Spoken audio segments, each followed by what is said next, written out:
박완서의 해산바가지에서 하도록 하겠습니다. 자, 일단은요, 여기는 이제 교과서 개념학습이기 때문에 문제가 이렇게 좀 볼만한 문제 위주라기보다는 이 소설의 개념 위주로 무엇이 중요한지 그걸 살펴보는 시간인데요. 일단 아까 여기 앞에 그 이론 부분이 14페이지에 나와 있는 이론 부분이 시점, 그 다음에 여기서 그 초점 하자나 뭐 시점 이런 소설에서의 서술 방식 위주잖아요. 그렇죠? 그래서 여기서도 역시나 서술 방식 위주로 판단을 하시면 되겠습니다. 그 다음에 이 해산바가지에 딱 특징이 있어요. 선생님이 소설은 전체적인 줄거리를 한번 이해하는 것이 중요하다라고 했잖아요. 그래서 얘의 중요한 내용과 그 다음에 특징을 알려줄게요. 만약 박완서의 해산바가지가 기출이 된다. 만약에 그러면 일단 제목 되게 독특하지. 해산바가지가 무엇일까? 그렇죠? 그러면 이 소재, 중심 소재의 상징적인 의미랑 관련된 문제가 나올 수 있겠고요. 그 다음에 이 주인공 시점을 통해서 주인공의 내면 심리를 드러내는데요. 얘가 심리가 변화할 거거든요. 그래서 변화하는 심리와 여기서 비판하고자 하는 사회 현상 그리고 소재의 의미 딱 요거 정도만 기억을 하면 됩니다. 박완서의 해산바가지 관련해서는 일단 특징이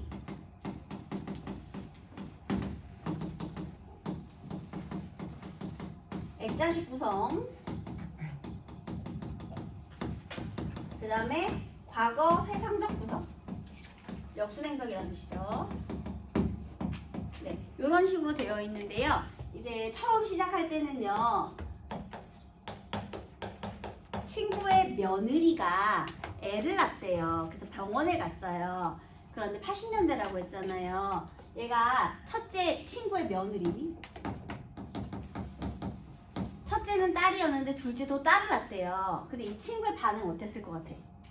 너무 실망한 거야. 그래서 며느리가 둘째 딸을 낳았다는 소식을 듣고 얘가 지금 어떻게 했느냐? 굉장히 실망을 합니다. 그래서 그걸 보고 내가 얘기 하나 해줄 테니까 좀 들어볼래? 하면서 이제 액자식 구성이 시작이 되는 거예요. 그래서 얘는 어땠느냐? 일단 나는요, 딸이 넷이에요. 그리고 아들이 마지막에 하나 있어요. 근데 내가 남편이 있을 거 아닙니까? 남편은 외동아들이에요. 남편이 외동아들이야. 그런데 내가 처음에 딸을 낳았을 때 내가 시어머니한테 약간 미안한 감정이 있었어요. 왜냐면 당시 시대적 분위기가 그러니까. 그래서 조금 미안한 마음이 있었는데 시어머니가 내 산후조리 뒷바라지를 되게 열심히 해줬거든요. 근데 둘째도 또 딸을 낳았어. 너무 미안한 거야. 근데 또 산후조리를 예쁘게 해주시는 거예요. 셋째도 딸, 넷째도 딸. 나 그때 주고 싶었다고 얘기합니다. 근데 똑같이 그냥 첫 번째 딸 낳았을 때처럼 똑같이 산후조리를 되게 정성껏 해주시는 거예요. 그래서 이제 마지막에 아들을 하나 낳긴 했어요. 다섯째를. 그런데 아들을 낳았을 때도 막 더 기뻐하고 이런 게 아니라 그냥 똑같이 그렇게 해주셨던 분입니다. 그런데요, 어느 날 시어머니가 치매에 걸리고 말았어요. 아이고, 차이. 네, 치매에 걸렸는데요. 이제 사람들은 나를 뭐라고 생각하느냐면요. 주위의 시선이 어머 효부야. 어쩜 저렇게 착해. 이래. 근데 속으로는 내가 무슨 생각이 날까? 너무 짜증나지. 여기서 증오가 차올랐다 이런 말이 있거든요. 왜냐하면 같은 말을 또 하고 또 하고 또 오줌 더 먹고 내가 얼마나 화가 나겠니. 그치? 원래 사람이 있잖아. 제일 싫은 게 같은 말 또 하고 또 하고. 그치? 그잖아요. 술 먹으면 같은 말 또 하고 또 하고 하는 사람 있거든요. 절대 같이 지내기 힘들어요. 근데 어쨌든 간에 내가 겉과 속이 다른 상태로 내가 이렇게 위선을 떨고 있는데요. 남편한테 이제 요양원으로 모시자고 하죠. 근데 물론 남편이 좋아하는 건 아닌데 내가 건강도 안 좋아져. 너무 스트레스 받아가지고. 그래서 어쩔 수 없이 이제 어머니를 모실 이 위선이라고 썼어요. 겉과 속이 달라요. 지금 속에도 막 짜증 나는 거야. 그런데 내가 시어머니를 모실 요양원을 찾아서 남편하고 이제 갑니다. 남편도 막 뭐 마음이 좋지 않은지 막 땀도 막 흘리고 막 그래요. 그런데 그 요양원, 이 요양원 시설을 보는데 구경 갔는데 그 요양원 지붕에요. 박이 달려 있는 거예요. 그래서 내가 나도 모르게 이 박을 보면서 어머 저거 해산바가지 하기 딱 좋다라는 생각이 든 거예요. 자, 이 박을 보고 내가 옛날 생각이 또 떠올랐죠. 뭐냐? 자, 해산바가지가 뭐냐면 이게 이제 중심 소지에 있는데요. 우리 시어머니가요. 시어머니 입장에서는 내가 며느리잖아. 그치? 그런데 그 며느리가 딸의 원아들을 낳았는데요. 모두 동등하게 존중해 주셨거든요. 자, 얘는 어떤 인물이냐? 남아선호 사상을 가진 인물이죠. 나의 친구.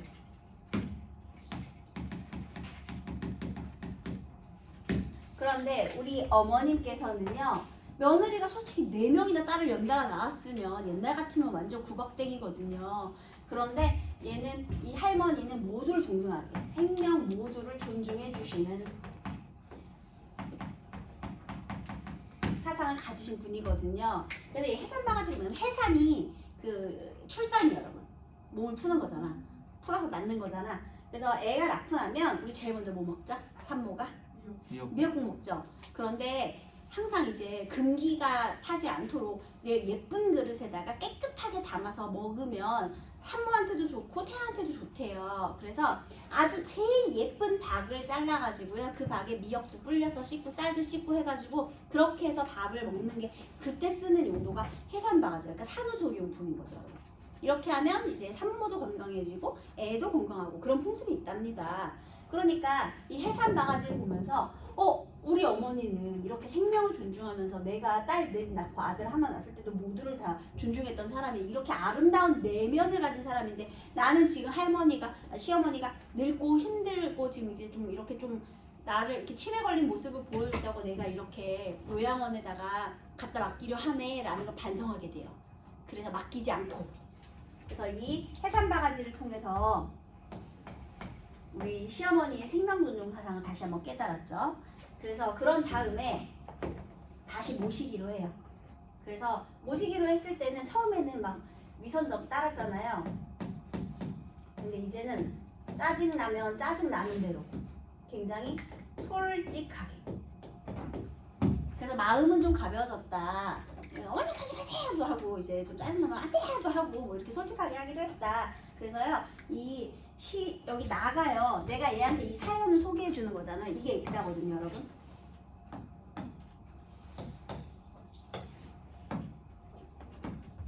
이런 일이 있었어. 그래서 얘가 처음에 치매였잖아요. 근데 요양원을 알아보다가 박을 발견했죠. 그래서 요양원에 모시지 않고 집에서 내가 모시기로 함. 그래서 3년을 더 살고 평안한 인종을 맞이하셨다 이런 얘기거든요. 그래서 여기에서의 포인트는 아까 3개 얘기했죠. 인물의 심리 변화. 그러면 여러분 무엇을 보고 인물의 심리가 변화하게 되는 거예요? 해산바가지. 그럼 자 중심 소지의 기능 첫 번째 인물의 심리가 변화하게 되는 계기.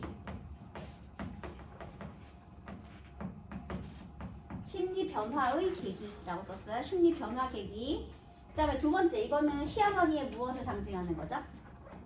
내면. 시어머니의 생명 존중 사상. 생명 존중 사상.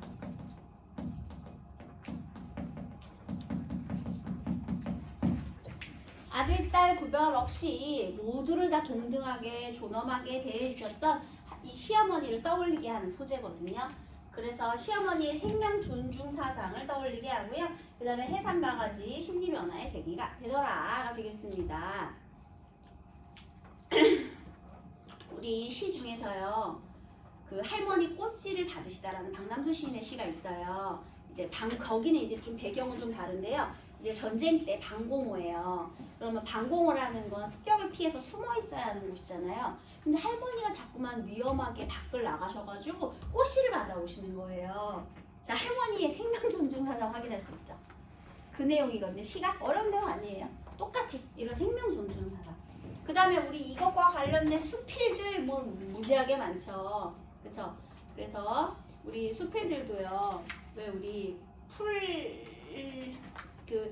내가 운전을 하고 가다가 이번에는 그 나이덕 시인의 수필인데요. 내가 운전을 하고 가다가 급해가지고 맞아요. 그래서 내가 이제 가다가 막 이제 어쨌든 밤에 잘 안 보이는데 원래 내가 지방에 사는데 서울에 볼 일이 있어가지고 원래 내가 운전하는 것도 별로 안 좋아해. 그런데 어쩔 수 없이 급하게 어쨌든 편하니까 운전을 하고 갔다가 왔는데 보니까 세상에 내 앞 유리창에 벌레들이 다 터져서 죽어 있더래요. 그래서 내가 그거를 씻어도 그 냄새가 지워지지 않았다. 그래서 내 생명을 존중하는 마음에 대해서 깨닫게 되었다. 뭐 이런 내용의 수필도 있거든요. 그래서 이 생명 존중 사상이 굉장히 포괄적인 작품이잖아요. 그래서 얘가 이제 어떤 문학 작품, 그러니까 다른 문학 작품, 뭐 시라든지 다른 수필이라든지 이런 것과도 충분히 연계가 될 수 있어요. 이 주제만 연계가 돼도 연계야, 얘들아. 알겠니? 그래서 생명 존중 사상과 관련된 작품이 나오면 쉽지 뭐. 그래서 그걸 기억해 주시기 바라겠습니다. 그래서 이렇게 중심 소재. 그 다음에 여기서 이 시어머니하고 친구가 서로 대비를 이루죠. 얘는 남아선호 사상을 가진 인물이고 얘는 시어머니는 생명 존중 사상을 가진 인물이니까 서로 대비되는 인물 유형이고요.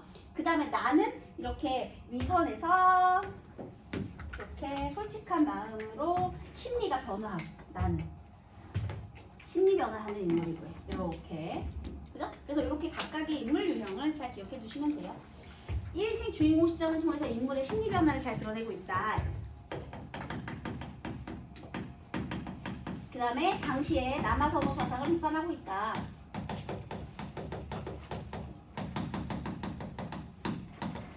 그러니까 주제는 뭐가 되겠습니까?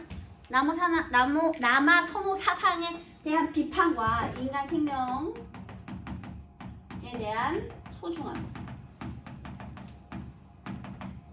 이렇게 요즘에 뭐 출산율이 떨어지고 있는 시대에 그런 보석 같은 작품 하나 소개해 봅니다, 여러분. 됐나요? 어렵지 않죠? 됐죠? 그러면 한번 본문을 한번 읽어야 되겠죠? 그분의 망가진 부분이 육신보다는 정신이었다는 걸 알아차린 건 그 후였다. 이제 그분, 시어머니겠죠? 우리는 그걸 서서히 알아차리게 됐다.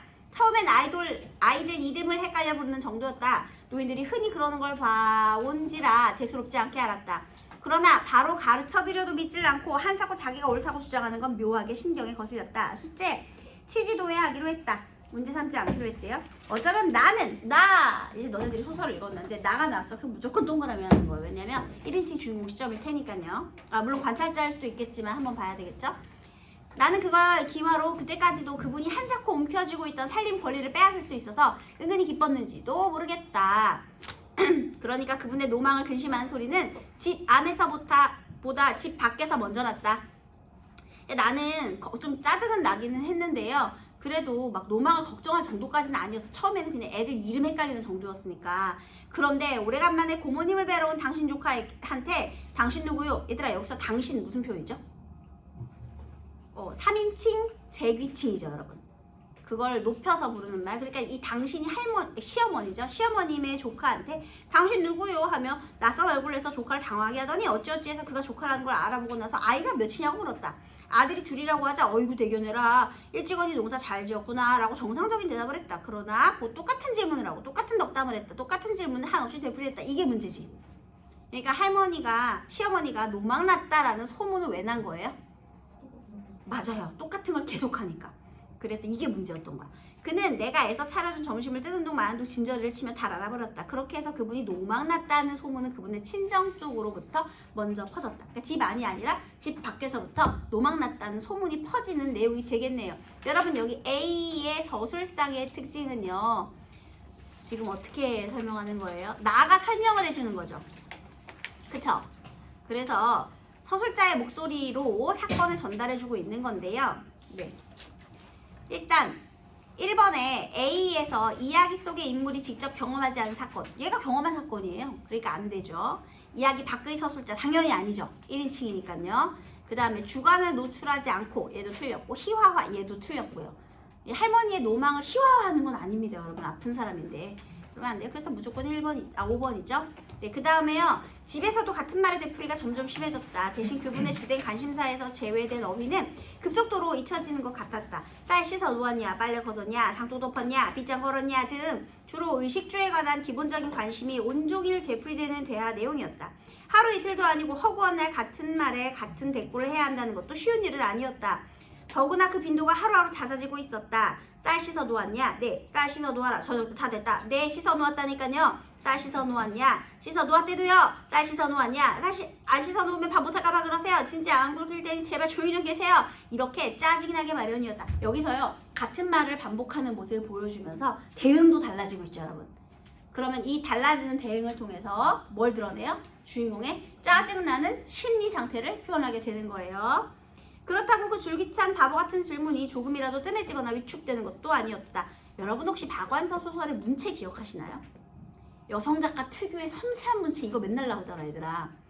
심리 묘사가 세심하고 세밀하고 탁월하다. 이거 맨날 박완서 소설에 따라다니는 수식어거든요. 근데 보세요. 여기 심리를 굉장히 자세히 서술하고 있죠. 그럼 얘들아 너네가 나중에 박완서에 뭐 다른 게 나왔어. 무조건 심리야 얘들아. 심리를 아주 잘 드러냅니다. 엄마의 말뚝에서도 봐봐. 걔가 막 심리 서술하는 장면이 막 있잖아요. 그러니까 이 작가의 특징이 얘가 문체가 좀 섬세한 심리 묘사가 좀 특징이다? 그러면 분명 그걸 물어볼 수 있다라는 거죠. 네. 그 다음에 남들은 몇 년씩 똥오줌 싸는 노인도 있는데 그만하면 곱게 난 망령이라고 나를 위로했지만 나는 온종일 달달 볶이고 있는 것처럼 신경이 필요했다. 얘들아 짜증이 났다? 신경이 필요했다? 이렇게 글쓴이의 정서 상태, 나 주인공 인물의 정서 상태 관련된 내용들은 줄 쳐두는 게 좋아요. 어쨌든 정서니까요. 그다음에 차라리 똥오줌 치는 게 온종일 같은 말 대꾸하는 것보다 덜 지겨울 것 같았다. 시어머니의 치매는 갈수록 심해지고 그에 따라 나의 피로와 시어머니에 대한 증오도 커진다. 증오 이거는 완전히 심리를 직접적으로 드러낸 단어죠. 증오는 일단 동그라미를 하든 세모를 하든 네모를 하든 표시를 해둬야죠. 선생님은 증오니까 세모했습니다, 여러분. 견딜 수 없을 만큼이 되어 나는 시어머니를 시설에 맡기고자 하고 남편과 함께 시설을 찾아 한 시골 마을을 찾아갔다. 그래서 이제 얘가 못 견뎌서 이제 시설에 맡기기로 했어요. 라면이라도 하나 끓여달래일까요? 당신 시정하오? 아니요, 당신 술안주 하기요. 안주는 무슨? 얘들아 술안주 하는데 안주를 안 먹는다? 이거 뭐게요? 너무 기분 안 좋아. 그냥 엄마 시설 맡기려고 지금 알아보는 거잖아. 그러니까 이제 마음이 불편해요. 나는 주인을 찾아 가게터 뒤로 돌아갔다. 좀 떨어진 데 초가가 보였다. 초가 지붕 위엔 방금 떠오른 보름달처럼 풍만하고 잘생긴 박이 서너덩이 의젓하게 잘 잡고 있었다. 여보, 저 막 좀 봐요. 해산 바가지 했으면 좋겠네. 동그라미 하세요. 해산 바가지. 나도 모르게 튀어나온 소리죠. 생뚱한 소리로 환성을 질렀다. 해산 바가지? 남편이 멍청하게 물었다. 그래요, 해산 바가지요. 마치 호박고구마 생각나지 않아요, 여러분? 호박고구마. 네.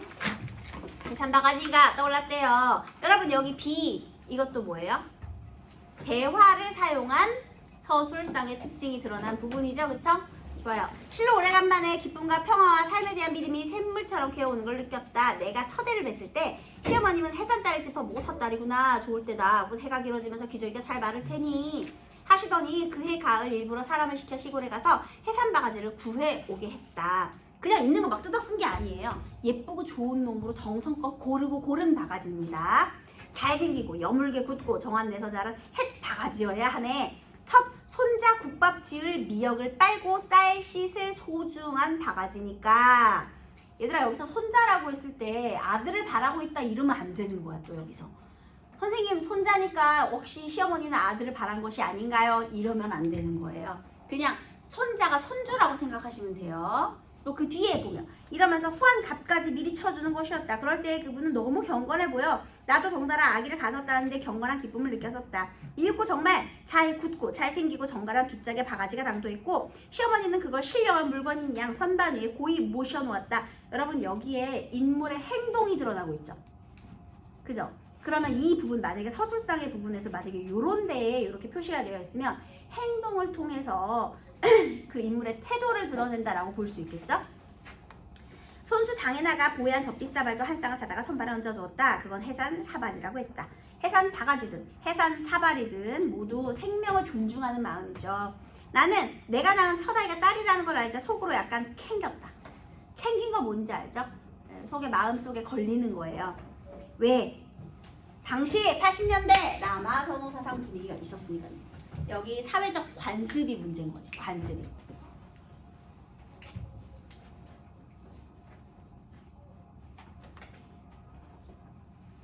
사실 선생님이 딸 셋이라는 얘기를 했잖아요.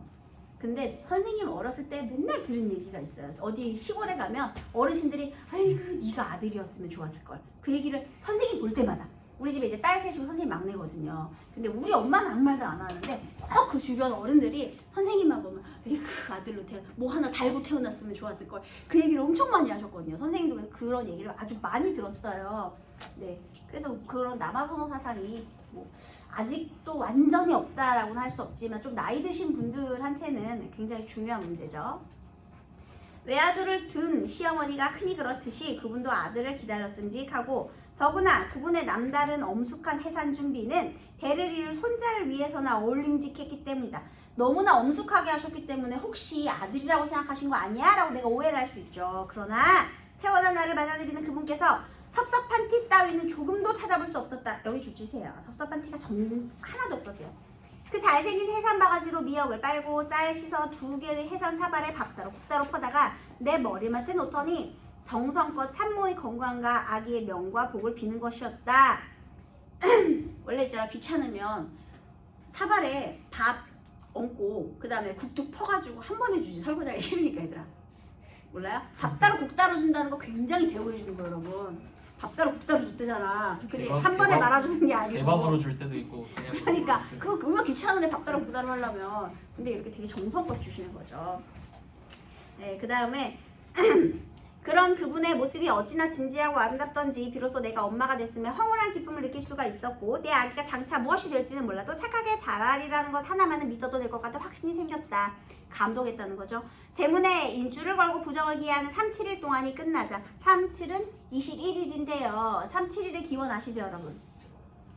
우리 그 웅녀가 쑥과 마늘을 먹으면서 버틴 기간이 37일이에요. 37일이 지나야 비로소 인간 대접 받을 수 있는 겁니다. 곰이 인간이 된 기간이죠. 해산 바가지는 정결하게 말려서 다시 선반 위로 올라갔다. 다음 해산 때 쓰기 위해서였다. 다음에도 또 딸, 좀 주세요. 희색이 만연하고도 경건한 의식은 생략되거나 소홀해지지 않았대요. 이게 바로 뭐예요? 모든 생명을 존중하는 태도죠. 또 다음에도 딸, 그 다음에도 딸. 그렇게 해서 딸을 낳았어요. 네 번째 딸을 낳고는 병원에서 밤새도록 울었다. 왜 울었죠? 태어난 게 기뻐서? 맞아요. 죄책감 때문에. 이게 이 당대 시대적 분위기가 그랬다는 거예요. 의사나 간호사까지 나를 동정했고 나는 무엇보다 시어머니의 그 경건한 의식을 받을 면목이 없어서 눈물이 났다. 여기 보세요. 의사 간호사도 동정했대잖아. 이게 당시 시대적 분위기가 그랬다는 거야. 그러나 그분은 여전히 희색이 많은데고 경건했다. 자, 엄마의 태도, 시어머니의 태도 변했어, 안 변했어? 안 변했어. 이게 바로 그 시어머니의 생명 존중 사상입니다.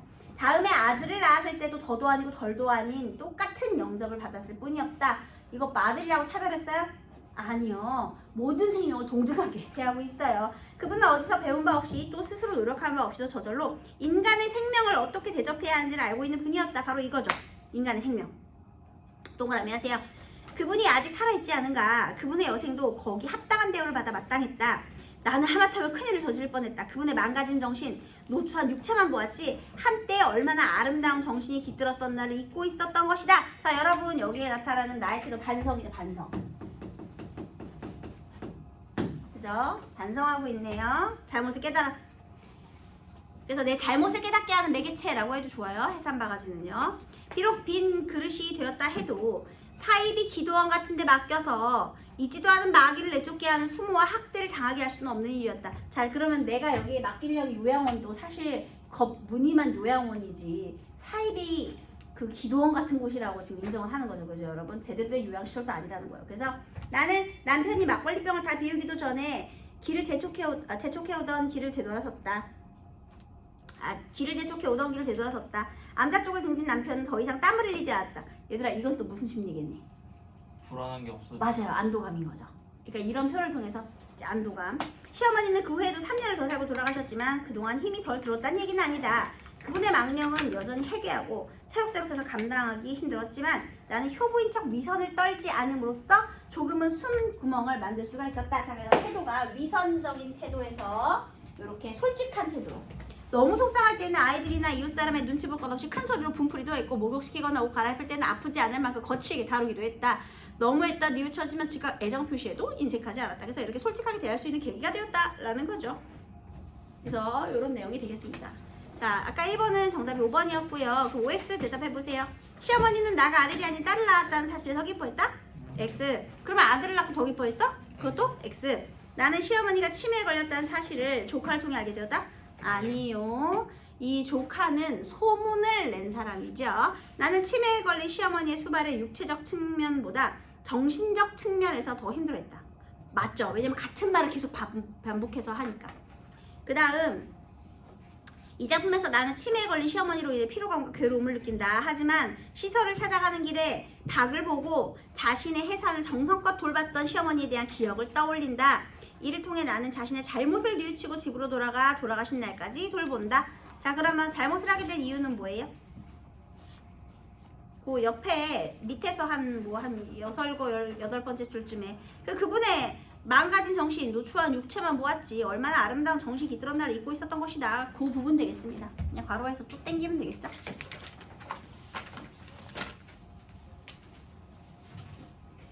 됐어요? 자, 이번에는 18페이지에 소설의 내용 구성 요소로 가겠습니다.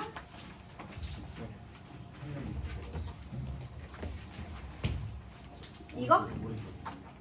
이거? 성명 존중 사상? 오른쪽. 평안한 임종? 네, 평안한 임종. 네. 자, 이번에 내용 구성 요소인데요. 18페이지에 서사, 이를 순서대로 전개하다 이런 뜻이에요. 그래서요, 거기 서사문학은 두 가지 이상의 사건이 선후 관계와 인과관계를 맺고 있다라는 표현 있잖아요. 대놓고 자기네들이 이거 좋아한다고 얘기했죠. 평가원들은 인과관계, 서사관계 이거 진짜 좋아합니다. 사건의 선후관계. 그래서 선생님이 특히 소설 작품을 읽을 때는 항상 사건의 선후 그리고 인과, 무엇으로 인해서 이 일이 일어난 것인지 또 이 일로 인해서 어떤 일이 일어났는지 인과관계를 명확하게, 원인과 결과를, 그리고 특히 사건의 선후관계, 특히 만약에 공간이 이동하고 있다 그러면 그 공간에서 어떤 일이 벌어졌는지를 명확하게 따지고 들어가야 여러분들이 문제를 정확히 풀 수 있어요. 알겠죠? 자, 그 다음 스토리와 플롯. 사건을 시간적 순서에 따라 사건을 나열하면 스토리가 되고요. 인과관계의 형태로 구성이 되면 플롯이라고 하는 거예요.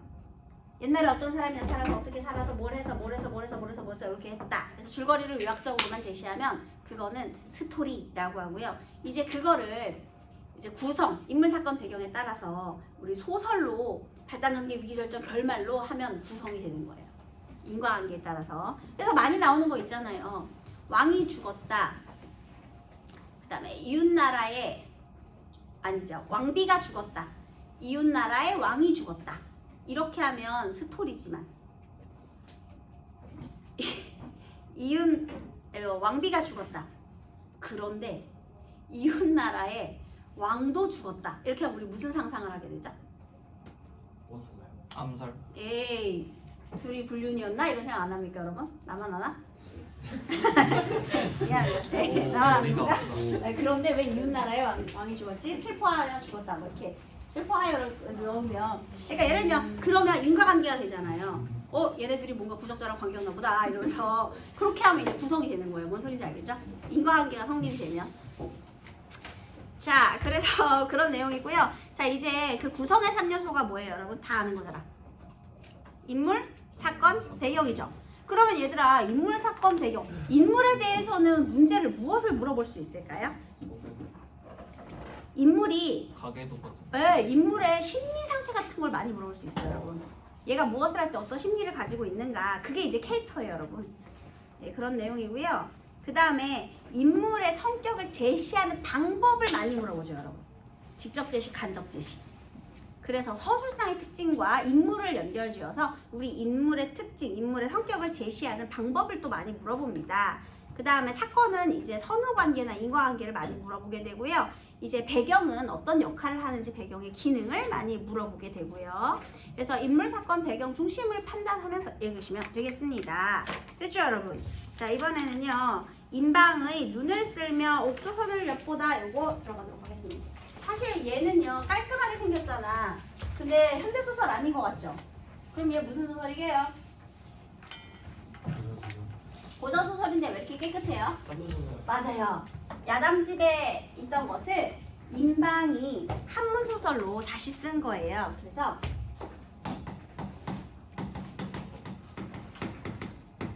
어.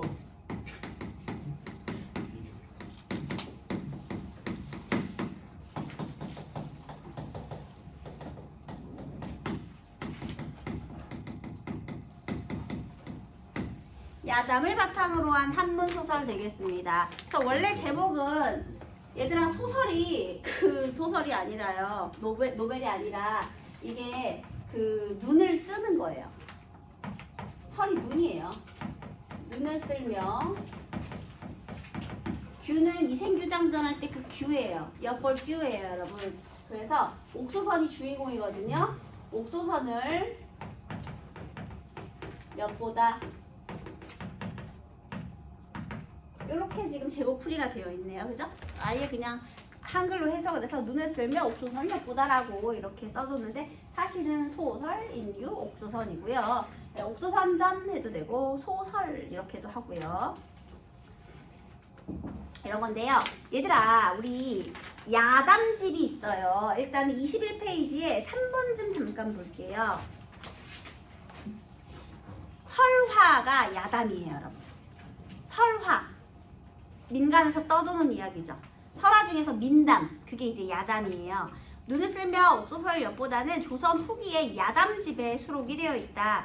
야담은 본격적인 소설에 비해 인물의 심리를 포함한 서사적 상황을 단순화하거나 생략하는 경향이 있다. 이건 다시 말하면 사건의 전달을 중시한다라는 뜻이에요. 그러니까 구성이 치밀하지 않다는 뜻이겠지, 얘들아. 설화니까. 설화, 신화전설, 민담. 걔네는 사건 전달 위주예요. 옛날에 누가 살았는데 이러이러한 일이 있어서 이러한 일이 있었다. 그래서 어떻게 사건을 해결하고 그래서 잘 먹고 잘 살았다. 이런 식으로.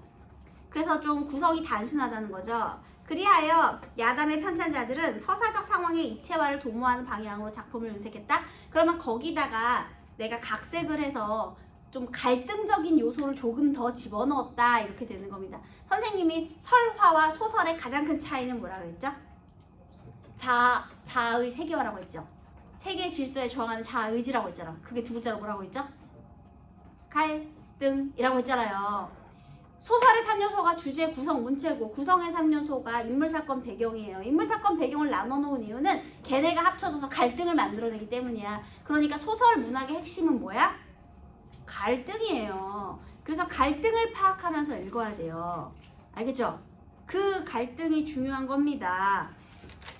그래서 여기에 너무 사건 전달 중심이니까 여기에 갈등의 요소를 어떻게 집어넣을 수 있을까? 조금 더 복잡한 구성을 어떻게 만들어낼 수 있을까? 그걸 생각해 보라는 거거든요.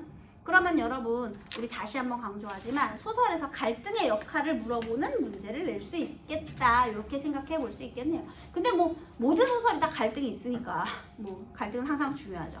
됐죠? 그 다음에요. 여기는 애정소설인데요. 만약에 애정소설을 염정소설이라고 하거든요. 만약에 이 인방의 작품이 나오잖아. 이게 한 몇 년 전에도 수특에 있었거든요. 얘는 특징이 확실해요. 인물이 개성적입니다.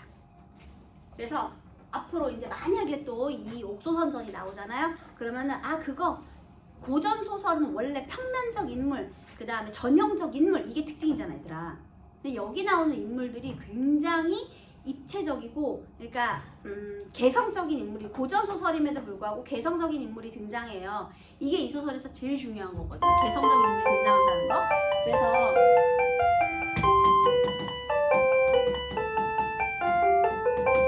다 개성적이야. 한 명만 개성적인 게 아니에요. 모든 인물이 전부 개성적이니까 일단 요거를 잘 기억을 해두세요. 인물은 개성적이고요. 그 다음에 또 하나 신분 상승을 문제를 다루고 있다. 요거 두 개를 잘 보겠습니다. 출석하겠습니다.